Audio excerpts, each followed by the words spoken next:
after taking birth as the son of Vasudeva. Gataha, went away. Pitrigrahat, from the houses of his father.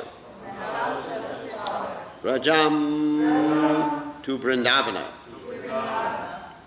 Edita Artaha, to exalt the position of Vrindavana. Patva, killing there. Ripun, many demons. Sutta Shatani, hundreds of sons. Krita Urudaraha, accepting many thousands of wives. The best of women. Utpadya, begot. Teshu, in them. Purushaha, the Supreme Person, who exactly resembles a human being. Kratabihi, by many sacrifices. Samije, worshipped. Atmanam, himself, because he is the person worshipped by all sacrifices. Atma Nigamam, exactly according to the ritualistic ceremonies of the Vedas. Pratyahan, expanding the Vedic principles. Janeshu, among the people in general. So translation. The Supreme Personality of Godhead, Sri Krishna, known as Leela Purushottama, appeared as the son of Vasudeva, but he immediately left his father's home and went to Vrindavan to expand his loving relationship with his confidential devotees. In Vrindavana, the Lord killed many demons, and afterwards he returned to Dwaraka, where, according to Vedic principles, he married many wives, who were the best of women, begot through them hundreds of sons, and performed sacrifices for his own worship to establish the principles of household life. So you can repeat. The Supreme Personality of Godhead, Sri Krishna, known as Leela Purushottama, appeared as the son of Vasudeva, but immediately left his father's home and went to Vrindavana to expand his loving relationship with his confidential devotees. In Vrindavana, the Lord killed many demons, and afterwards he returned to Dwaraka, where, according to Vedic principles, he married many wives who were the best of women, begot through them hundreds of sons, and performed sacrifices for his own worship to establish the principles of household life. So purport by His Divine Grace, A.C. Bhaktivedanta Swami Srila Prabhupada Ki Jai. As stated in Bhagavad Gita in the 15th chapter, text 15, Vedaischa Savarahamaeva Vedyaha. By all the Vedas, it is Krishna who is to be known. Lord Sri Krishna, setting an example by his own behavior, performed many ritualistic ceremonies described in the Vedas and established the principles of Grahastha life by marrying many wives and begetting many children, just to show people in general how to be happy by living according to Vedic principles. The center of Vedic sacrifice is Krishna.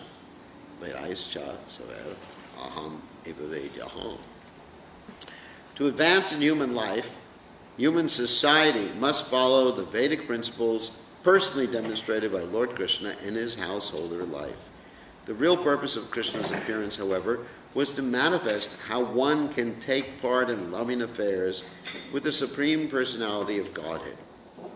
Reciprocations of loving affairs in ecstasy are possible only in Vrindavana. Therefore, just after his appearance as the son of Vasudeva, the Lord immediately left for Vrindavana.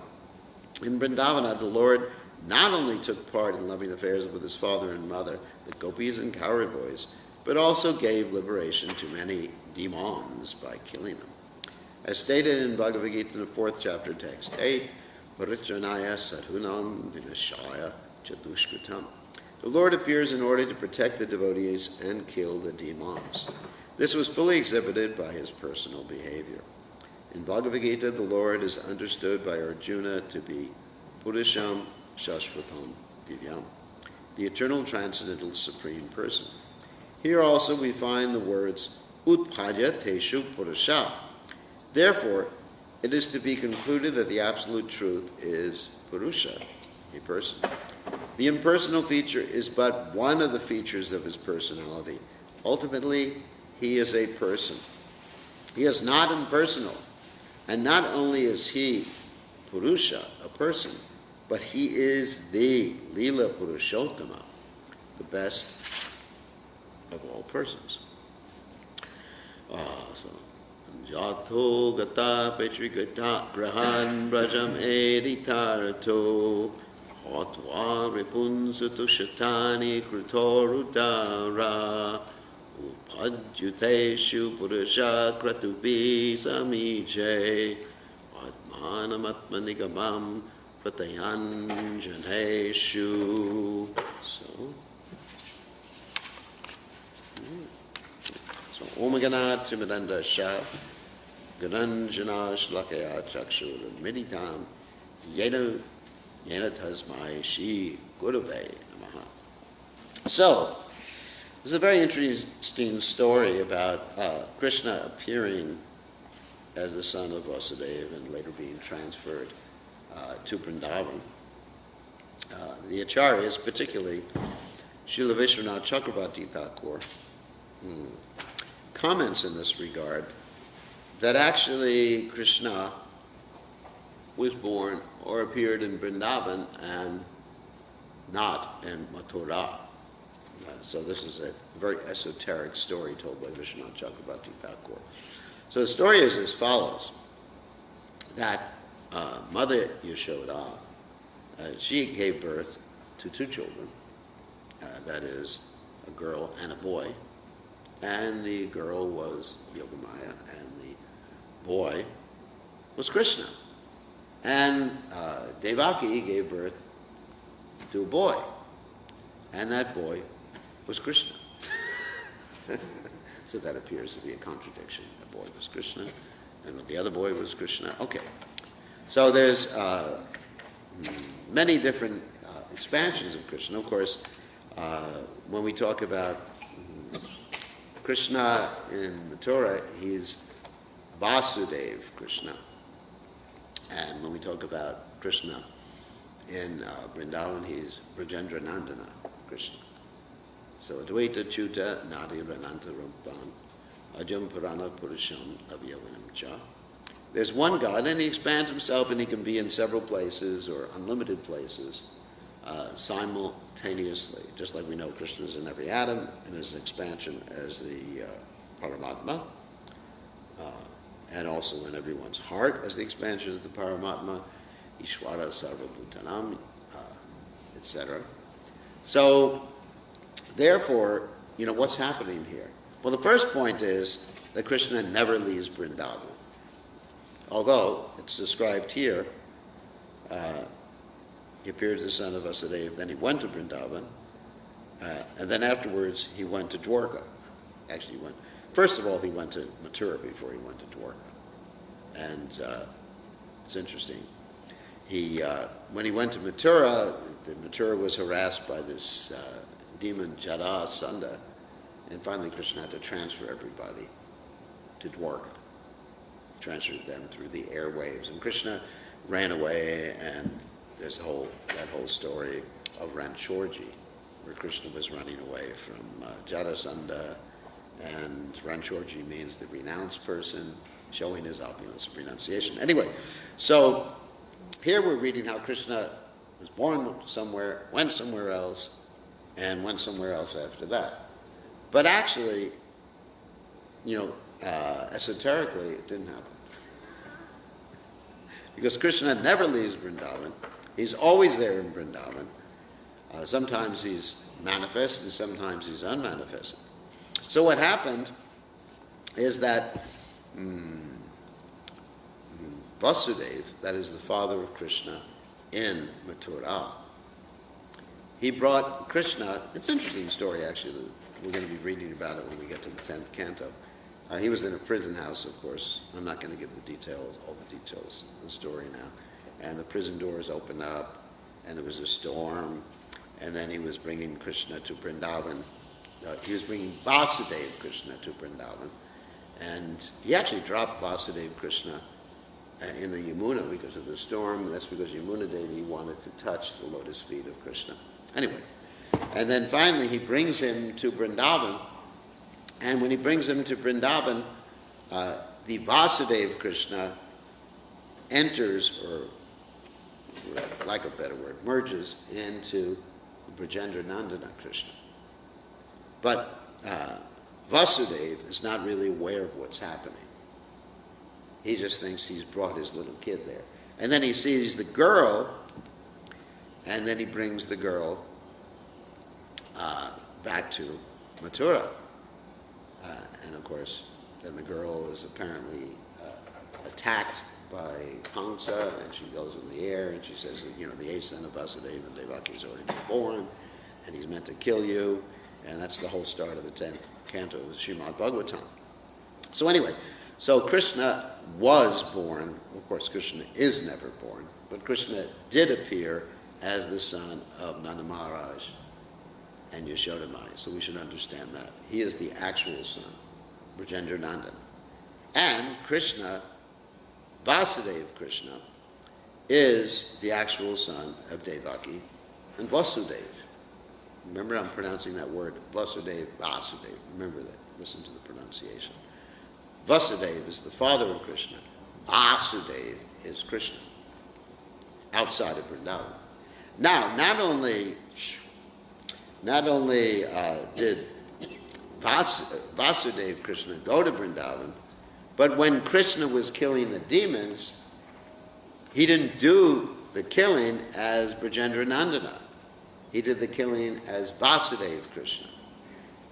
Because Brajendra Nandana, that is Krishna in his original aspect, Ete Chanksa Kalapumsa, Krishna's two Bhagavan Swayam, he doesn't kill demons. Interesting. But Krishna, as an expansion, he kills demons. And that expansion. So even in Vrindavan, Vasudeva Krishna was manifest. You understand? Does everyone follow the logic so far? Even in Vrindavan, Vasudeva Krishna was manifest to kill the demons. And sometimes Krishna manifested himself as Vasudeva Krishna, not only to kill the demons, but to bewilder the gopis. What do I mean by that? That sometimes when Krishna was hiding from the gopis and he didn't want them to see him, he would assume a four-handed form of Vasudeva Krishna. Because actually Vasudeva Krishna is four-handed. Although in Dwarka he didn't manifest the extra two arms, but still he's four-handed and he has all of his weapons like the chakra and the club, like that. And Vasudeva Krishna doesn't play a flute. Although you may see in so many Hindi movies, you see Krishna outside of Vrindavan and Dwarka playing his flute, which is ridiculous. Because that's one of the things that only happens in Vrindavan. Only intimate devotees in Vrindavan. Unexcelled beauty in Vrindavan, intimate relationships in Vrindavan. So these are reserved for Vrindavan. Anyway, so Krishna sometimes manifests himself as Vasudeva when he's hiding from the gopis. And the gopis, there's a temple dedicated to this in Vrindavan. It's called the Chaturbhuj temple. Chaturbhuj means four-arm temple. And a beautiful deity. It's actually one of the original deities in Braj. And we were fortunate enough to have pictures of this deity. They don't generally allow people to take pictures of the deities, but we had one of our disciples, ladies, go in and lure the pujari out of the deity room. That was Champaka, actually. And then Mayapur snuck in and he took the picture. Because she was asking questions, tell me about the deity. And then Pujari naturally became interested. So anyway, so the story is as follows. It's interesting how we did this. So the story is as follows of this particular deity, that Krishna was hiding from the gopis, and the gopis saw Chaturbhuj, Vasudeva Krishna, and naturally the gopis, being religious girls, they understood that this was God. They didn't understand that Krishna is God. They thought Krishna is just like the most beloved, attractive young person here, and we're all in love with him. And they did understand. They knew had some Vedic knowledge. So they understood Lord Vishnu as the Supreme Personality of Godhead. So when they saw Lord Vishnu, they naturally offered their obeisances. I mean, generally you should do that when you see God. It's a good idea. They offered their obeisances, and they asked for a benediction. And what was that benediction they asked for? They asked for directions. This was before they had GPSs. They asked for directions on how to find Krishna. So where is Krishna? And Lord Vishnu said, I don't know. Definitely a lie. I don't know where Krishna is. And so then, Radharani wasn't present with that initial group of gopis. But then Radharani came, and she saw Chaturbhuj Krishna. But Radharani's love is so intense for Krishna that she controls Krishna. And one of the qualities of Srimati Radharani is that she always keeps Krishna wrapped around her little finger. That's a saying, where the wife keeps the husband wrapped around her little finger. So anyway, she always keeps Krishna under her control. So Krishna was not able to continue his hiding, and the extra two arms disappeared. And then Krishna tried to get them to appear again, and they appeared, and they kept appearing and disappearing. So this is Krishna in Vrindavan. Anyway, so this is an explanation of the first part of the verse. Second part of the verse, the Lord killed many demons. And of course, these demons who Krishna killed, first of all, they were liberated, as we were hearing previously in the Srimad Bhagavatam. Secondly, the reason that he, or these demons personally, got killed by him was because of the mercy of devotees. What do I mean by that? What I mean is that in these cases, the demons actually got blessed by devotees to be killed by Krishna. And because we're all familiar with the story of Manigriva and Kuvera, who weren't actually demons. They were the sons of Kuvera. But still, they got cursed by Narada Muni. So the curses of great devotees actually are benedictions. And I'd like to mention some of these different stories. I have interesting stories about demons here. I'm not going to give the whole demon class. But all these demons were, blessed by devotees or cursed in some way, just like Kamsa was like that. So, but each and every demon also represented a particular anartha, according to Bhaktivinoda Thakur. Now we understand that they're anarthas. Anarthas means unwanted characteristics, desires, that is, manifestations of our personality that keep us from recognizing Krishna. So Bhaktivinoda Thakur in his Chaitanya Shikshamrita has nicely analyzed the different anarthas and the different demons, what they represent. And of course, the demons actually did appear. It's not that they're just like metaphorical creations of Srila Vyasadeva to teach us something. But they actually did appear, but they also teach us something, because each and every one of the demons had a particular characteristic that is indicative of characteristics in our own heart, our own hearts. So let's start with Putana. Putana is actually quite an interesting character. Putana is actually represents the Nartha of like pseudo-guru. Now, one may say, well, I'm not a pseudo-guru. I don't have the pseudo-guru propensity. Yes, we do. Because what does the pseudo-guru mean? That we are representing ourselves in a way that is dishonest, hypocrisy. We're representing ourselves, either as great devotees or as knowers of this. Because of our pride, we are cheating people. That's one of the propensities, actually, of the conditioned soul. One of the first things we learned from studying these Upanishads were the 4 propensities of the conditioned soul. One is the cheating propensity. So we have a tendency to cheat. And Putana represents that because she was cheating so much, she represented herself as a beautiful girl, a person who was actually interested in feeding Krishna, but actually she was interested in killing Krishna. So she was definitely a little bit of a hypocrite. Of course, previously, in a previous life, she was, some people say that she was the sister of Bali Maharaj. And there's other relations described. But anyway, she was related to Bali Maharaj, and she saw Lord Vamanadeva come to cheat Bali Maharaj. And she was so enamored with this cute little kid. Sometimes you get enamored with kids, and you think, boy, I'd like to have that kid as my son. So, because he was a little cute little Brahmin boy. She thought like that, and then when she saw Bali Maharaj get cheated by him, she said, well, he may be my son in the future. She was praying, actually, to have him as a son. Then I'll kill him. Sometimes you find mothers who kill children. So many stories in the news today about mothers and fathers who kill their children for some reason or other, usually due to lust. So she said, I'd kill him.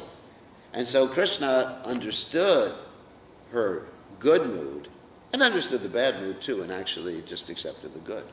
And it's interesting too that I was just reading that when Krishna, I was reading actually, where is it? Nectar Devotion or Vishwanath Chakrabarti Thakur, that when one has an inimical attitude towards Krishna, we spoke about this previously, it's actually beneficial for the person when they're concentrating like Kamsa or concentrating like Hiranyakashipu or Hiranyaksha on Vishnu or the Supreme Personality of Godhead. It's described that one should concentrate on the Lord, whether one concentrates in an inimical way or one concentrates in a pleasing, devotional way. Of course, devotional way is actually devotional service, but still you get purified in either case. So that's Putana. And then let's go ahead to, we'll skip Kamsa because that's a long story. But then Shakatasura, the cart demon, represents our tendency to basically have a lot of different bad habits. We have a lot of bad habits accumulated in our lives, and he also represents lethargy and dullness. Going on the internet. He represents going on the internet and just getting trapped in Googling things our whole life and not doing anything or using them all. He represents that. Anyway, so according to the Garga Samhita, it's described that he was previously a demon, the son of Hiranyaksha, and his name was Utkacha. And he was cursed by Lomasarichi because he broke some trees in Lomasarishi's ashram, and he was cursed to become without a body, near Deha, basically. And he begged for mercy from the Muni, and the Muni told him in the next one, Vantura, he would be touched by the foot of the Lord and would be liberated. So you see, this is the benedictions that different demons are getting. That's why there's not that someone becomes a demon in Krishna Lila just because he's an ordinary old demon. He has to have some sort of sukriti in the past, some sort of benediction from a great soul. So the Trinavarta demon, actually was a bag of hot air. So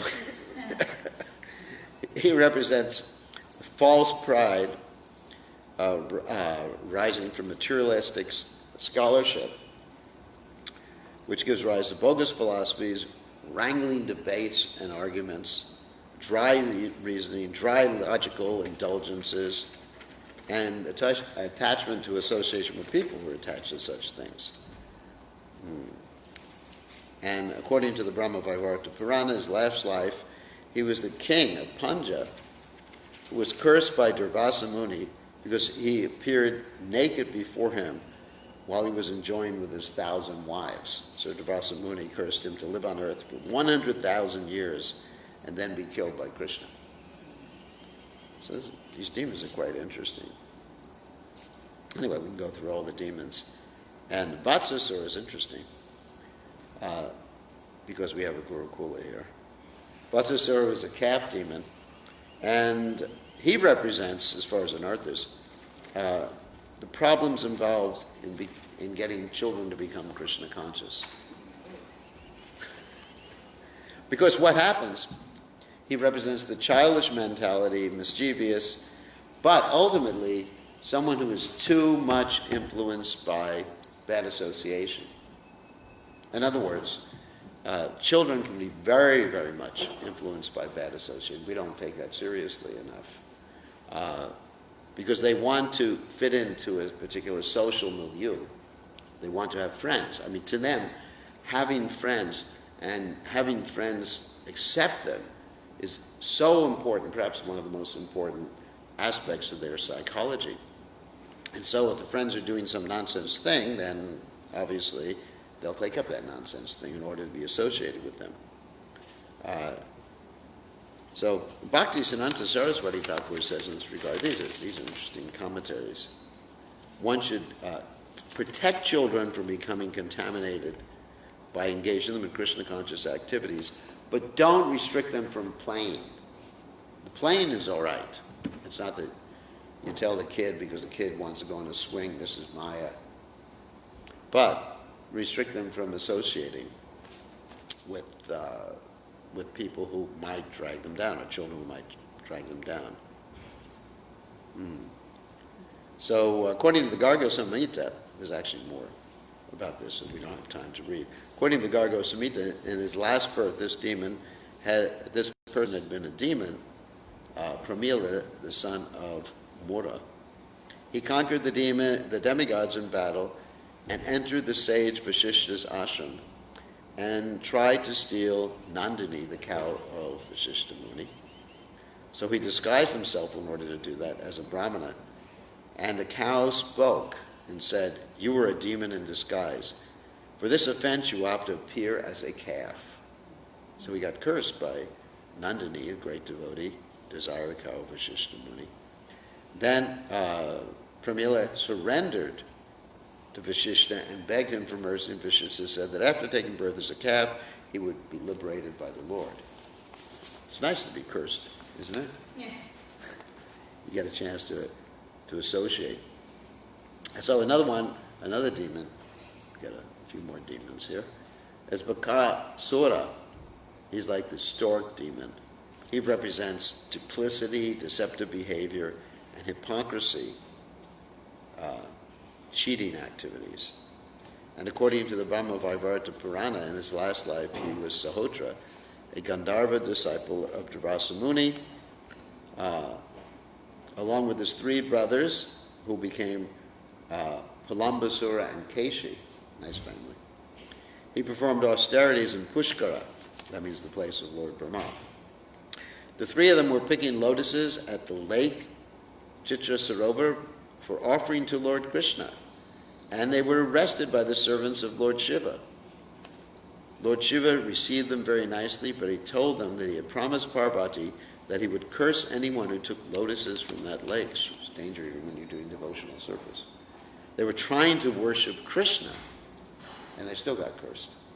Interesting. As she had vowed to offer 1,000 lotuses a day to Lord Krishna for 100 days, and there were exactly 100,000 lotuses there, some of which have now been picked. So they had to appear as these demons, but they were killed by Krishna and liberated. So in other words, they were doing devotional service, but they just weren't attentive enough that they picked some lotuses that were meant for Parvati.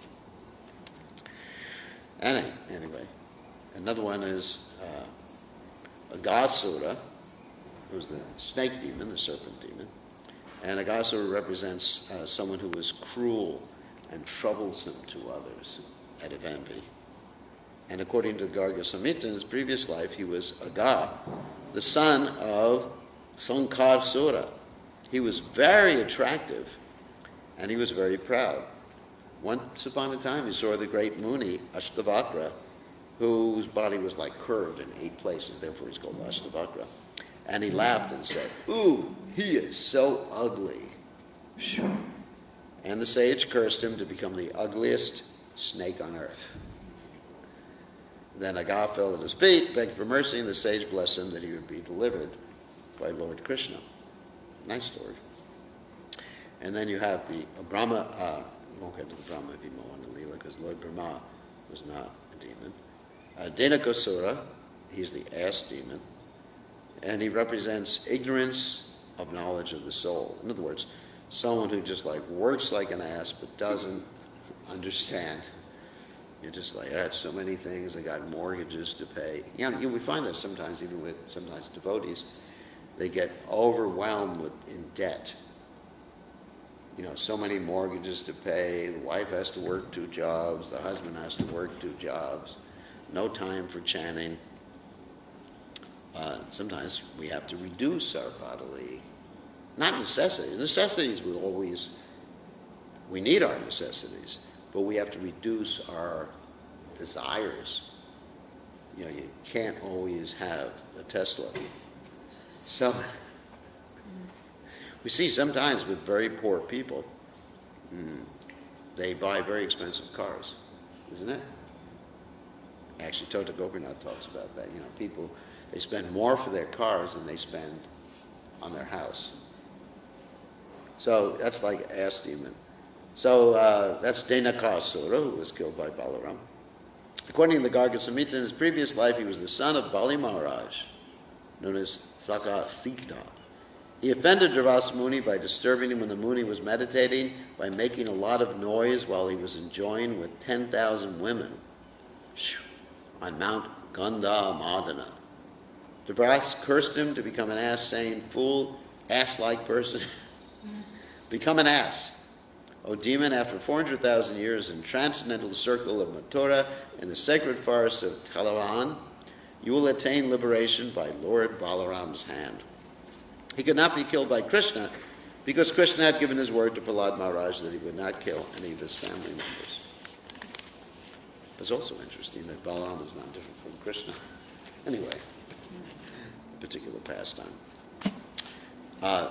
So, we have about 10 more seconds left. Any questions or comments? And of course, also in this verse, it's described how Krishna married many wives, and he married them according to Vedic principles, either rescuing them, which is the 16,100 wives, from his son who had kidnapped them, and he killed his own son to get most of his wives, Bhaumasura, or he got them individually, like in the case of Rukmini and Satyabhama and others. Okay, so on that happy note, all glories to His divine grace, Srila Prabhupada ki Jai.